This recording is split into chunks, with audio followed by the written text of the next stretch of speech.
Bilang pakikiisa sa adhikain na makapagligtas ng buhay at mapanatili ang sapat na supply ng dugo para sa mga nangangailangan, matagumpay na nakiisa ang mga tauhan ng 5th Special Operation Unit Maritime Group sa pamumuno ni Police Major Sir Dave Erickson Legaspi sa isinagawang mobile blood donation activity sa Kawas Covered Court, Barangay Kawas, Alabel, Sarangani Province nito lamang ika-3 ng Hulyo taong kasalukuyan. Ang aktibidad ay pinangunahan ng Barangay Council ng Kawas sa pangunguna ng Barangay Captain na si Honorable Francisco Labustro sa pakikiisa ng Red Cross na dinaluhan ng mga voluntaryong blood donors upang makapagbigay ng pag-asa at makapagsalba ng buhay sa pamamagitan ng voluntaryong pagdodonate ng dugo. Narito naman ang pahayag ni Sir Alexander Joseph Neil Arado, RMTCSR BS Donor Recruitment Officer. Nagsimula yung sakuna sa atin sa Jensan, walang dugo or walang donor or bloodletting na nangyayari kasi recovery pa ng Jensan at Sarangani.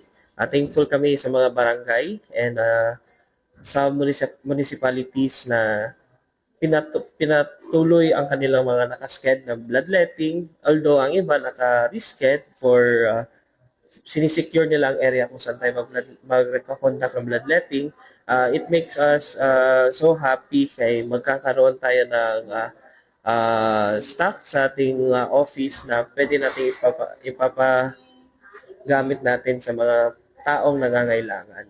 Ang blood donation ay isang mahalagang gawaing makatao na tumutulong upang matugunan ang pangangailangan ng mga pasyenteng nangangailangan ng agarang blood transfusion sa panahon ng emerhensya at iba pang kritikal na sitwasyon. Nakapanayam din natin ang isa sa mga blood donor na si Hardizon Umalmaya. Unang-una po sa lahat, sir, kailangan po natin magpa-donate ng dugo para makatulong po tayo sa mga nangangailangan.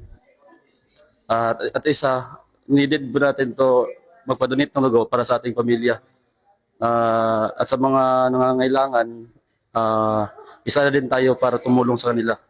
Sa pamamagitan ng aktibong pakikilahok ng mga tauhan ng 5th Special Operation Unit, muling naipakita ang kanilang dedikasyon hindi lamang sa pagpapanatili ng kapayapaan at kayusan, kundi maging sa paglilingkod sa komunidad sa pamamagitan ng mga gawaing makatao. Ito, para lang ito makatulong sa ito. Kami mga grupo sa Pinto Soyo, Pinto Marital para makatulong dito sa barangay ito at sa mga komunidad.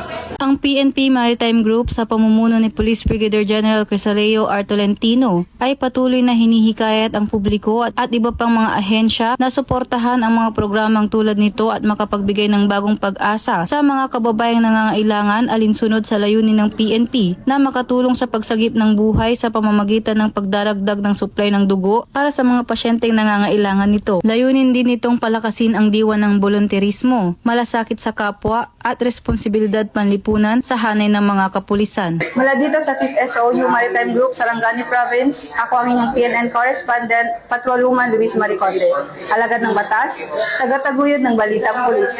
Bagong PNP para sa bagong Pilipinas, serbisyong mabilis, tapat at nararamdaman.